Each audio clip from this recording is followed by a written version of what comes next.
ముందుగా మనందరి గురువుగారైన బ్రహ్మర్షి పితామహ పత్రిజీ గారికి నా హృదయపూర్వక నమస్కారాలు.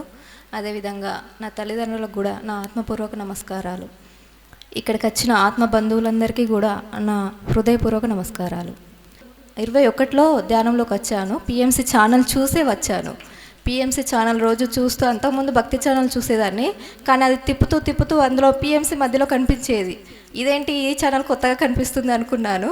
అందులో గురువుగారు ఎప్పుడు చూసినా మ్యూజిక్ మాత్రమే కనపడేది, ఇంకేమీ కనపడేది కాదు. అందులో ఆ మ్యూజిక్ ఏంటో ఇదేంటో కొత్తగా ఉంది అని చూసి కొంత 2-3 అనుభవాలు విన్నాను. మేము కళ్ళు మూసుకొని ధ్యానం చేస్తున్నాం, మా గురువుగారు చెప్తున్నారు చేస్తే ఇలా అవుతుంది అలా అవుతుంది, ఇదేంటి కళ్ళు మూసుకుంటేనే ఇలా అవుతుందా అనేసి అనుకుని మనసులో నవ్వుకొని, సరే ఇదేదో మనం ట్రై చేద్దాం అనేసి అనుకుని నేను చేశాను. ప్రపంచంలో ఎక్కడా లేని ప్రశాంతత ఆ రోజు పొందాను కళ్ళు మూసుకోగానే.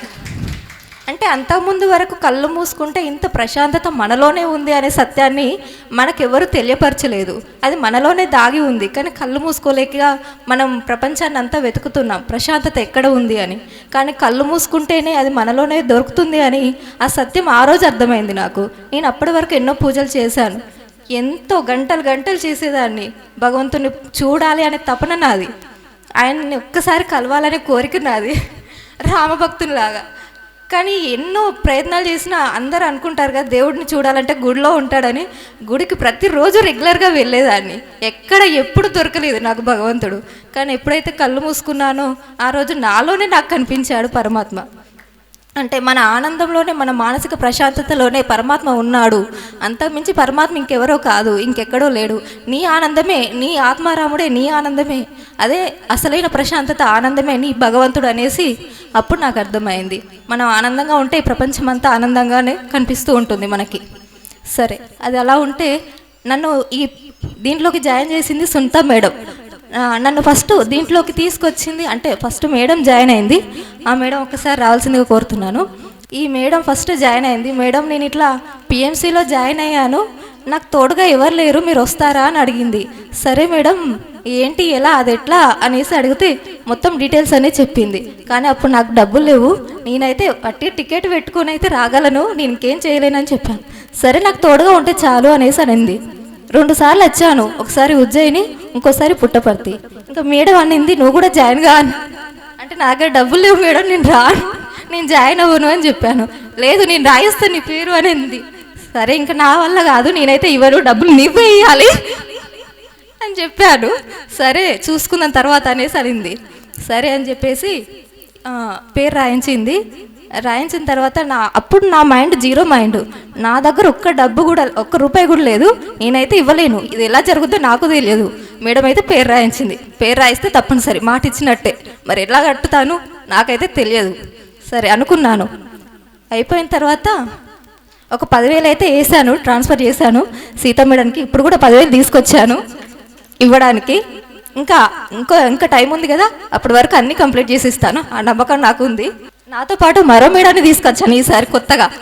ఆ మేడం కూడా ఈసారి తను లిస్ట్లో జాయిన్ అవుద్ది, నెక్స్ట్ టైం ఆమె కూడా అంబాసిడర్ అవుద్ది. ఇలా మా చైన్ లాగుతూ వెళ్తుంది. అంటే ఇది కూడా ఒక కొత్త ప్రయత్నం. ఏంటంటే మీరు కూడా ఒక వ్యక్తిని పెట్టడం వల్ల, ఆ వ్యక్తి వీళ్ళతో రావడం వల్ల ఆ వ్యక్తి ఇన్స్పైర్ అవుతున్నారు. ఇది చాలా మంచి విషయం. అంటే ఒక్కరే సరిపోతారులే, వాళ్ళ ఫ్యామిలీకి మొత్తాన్ని చెప్పచ్చు, మేము వెళ్ళాము, మాకు ఈ అనుభవం జరిగింది, ఇది చాలా మంచి ప్రోగ్రామ్ అని వేరే కుటుంబానికి కూడా తెలిసిపోతుంది దీనివల్ల. ఇది చాలా మంచి అనుభవం. సరే, ఇక్కడ ఉజ్జయినికి వచ్చాము. వచ్చిన తర్వాత కొత్త అనుభవం ఏంటంటే, అంటే వీళ్ళిద్దరు నా మీద ఆధారపడొచ్చారు. వీళ్ళకి హిందీ రాదు, నాకు కొంచెం వచ్చు. ఇక్కడికి ట్రైన్ అయితే ఎక్కాము, వచ్చాము, హిందీ మాట్లాడుతున్నారు. ఎక్కడికి వెళ్ళినా ఏమీ అర్థం కావట్లేదు, నాకు కొంచెం వచ్చు. వచ్చాము, ట్రైన్ దిగాము, ఎక్కడికి వెళ్ళాలో తెలియదు. ఫస్ట్ నా అంతరాత్మని అడిగాను, వీళ్ళిద్దరిని నేనైతే తీసుకొచ్చాను, ఎక్కడికి తీసుకెళ్ళాలి, నెక్స్ట్ ఏంటి అంటే గోమతికి వెళ్ళు అని వచ్చింది లోపల నుంచి. సరే మేడం గోమతికి వెళ్ళాలని వస్తుంది అంటే, సరే వెళ్దామనేసి వెళ్ళాము, స్నానం చేసాము. మళ్ళీ నెక్స్ట్ ఆటో దగ్గరికి వచ్చాము. మళ్ళీ ఎక్కడికి వెళ్ళాలి తెలియదు. ఆటో వాడిని అడిగితే లలితాదేవి టెంపుల్ ఉంది ఇక్కడ అన్నారు. సరే తీసుకెళ్ళు. వెళ్ళాము అక్కడికి. వెళ్ళిన తర్వాత ఆ రోజు శుక్రవారం మేము 12వ తారీఖు బుక్ చేసుకున్నాం. 13కు టికెట్లు దొరకక 12కు ఒక రోజు ముందే బుక్ చేసుకున్నాము. అక్కడికి వెళ్ళాము. వెళ్ళిన తర్వాత వాళ్ళు శుక్రవారం తెల్లారితే పౌర్ణమి గుడి మొత్తం కడుగుతున్నారు. కడుగుతుంటే చుట్టూ ప్రదక్షిణ చేస్తూ లోపలికి వెళ్ళాను నేను. వెళ్ళిన తర్వాత అక్కడ వాటర్తో కడుగుతూ ఉంటే అయ్యగారు నేను ఎందుకు కడుగుతున్నారంటే హారతి టైము 6 గంటలకు సమయం, కడిగి అలంకరణ చేసి కొత్తగా వస్త్రాలంకరణ చేసి హారతి ఇచ్చి టైం అది కడుగుతున్నారు. లోపలికి వెళ్ళాను, అయ్యగారికి ఏదో ఫోన్ వచ్చింది, పక్కకి వెళ్ళాడు. గర్భగుడి లోపలికి నేను ఒక్కదాన్నే ఉన్నాను, మా మేడము ఇంకెవరో ఒక మేడం ఉంది. తలుపేసేశారు, కడుగుతున్నారు. అయ్యగారికి ఏదో ఫోన్ వచ్చింది, బయటకు వెళ్ళారు. చీపురు గట్ట తీసుకున్నాను, గర్భగుడి మొత్తం కడిగేశాను. అక్కడ పైప్ పట్టేసి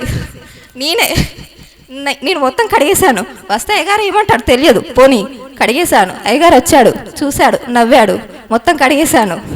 వేరు కూడా అన్నాడు, అంటే ఆయన భాషలో ఒక దగ్గరికి పిలిచి వెళ్ళేటప్పుడు బొట్టు పెట్టి తలపై చెయ్యేసి సుఖీభవ అని ఆశీర్వదించి పంపించాడు బయటికి.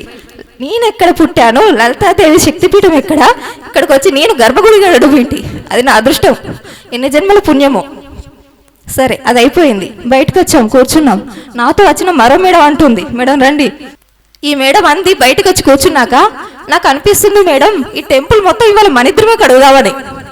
సరే మేడం, పోయిందేముంది, పోయి అడుగుదాం, ఇస్తారో చూద్దాం అవకాశం, సేవ అనుకున్నాం. వెళ్ళాము, చెరో చీపిరిచ్చారు, మొత్తం కడగండి అనేసి. మొత్తం కడిగేసావు శక్తిపీఠాన్ని ఇద్దరం కలిసి. ఎంత అదృష్టం, ఎంత సౌభాగ్యం. ఎక్కడ పుట్టిన మేము, ఎక్కడికి వచ్చాము, ఎక్కడ లలితాదేవి శక్తిపీఠమో మేమిద్దరం కడగడం ఏంటి? అది మా జన్మల పుణ్యం అనుకొని ఆ రోజు అంటే నైటు 11 దాకా శక్తిపీఠం మొత్తం కడిగేసాం ఇద్దరం కలిసి. పౌర్ణమి శుభదినం, శుక్రవారం తెల్లారితే ఇద్దరికి అవకాశం వచ్చింది. ఆ భగవంతుడు మాకు ఈ నైమిషరంలో ఎంత పెద్ద అవకాశాన్ని ఇవ్వడం వల్ల మా గురువు గారికి, పత్రిజీకి, పిఎంసికి, అసలు ఎవరెవరు ఇక్కడ దాకా మమ్మల్ని తీసుకొచ్చారు. పిఎంసి ఛానల్, నైమిషరణ్యానికి ఎంతమంది ఉన్నారు. ఆ పరమాత్మకి, పత్రిజీకి, ప్రతి ఒక్కరికి మేము శతకోటి నమస్కారాలు తెలియజేసుకుంటున్నాం శిరస్సు వంచి, హృదయపూర్వకంగా, ఆత్మపూర్వకంగా. ఇంత పెద్ద అదృష్టాన్ని, సౌభాగ్యాన్ని ఈ జన్మకు మాకు అందించినందుకు పిఎంసికి అనంతకోటి కృతజ్ఞతలు.